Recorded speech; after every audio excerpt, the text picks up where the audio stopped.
نفديك بالأرواح يا وطن. كان ذلك النشيد الرسمي لدولة الإمارات العربية المتحدة. وأهلا ومرحبا بكم أيها السيدات والسادة في كل مكان، وأسعد الله أوقاتكم بكل خير.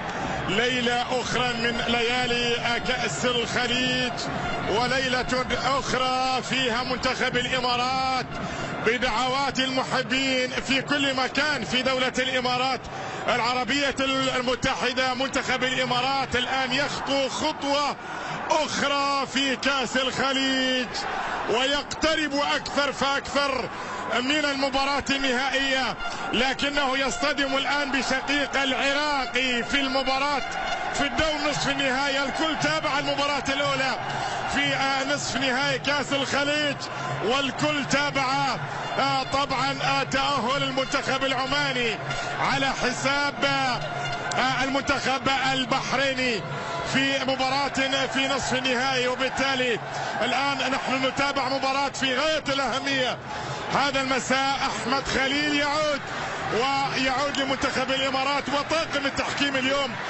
من طبعا أوزبكستان قاسيموف عزيز يدير هذه المباراة. قاسيموف عزيز حكم طبعا الكل يعلم بأنه من حكام النخبة في طبعا في آسيا من أوزبكستان.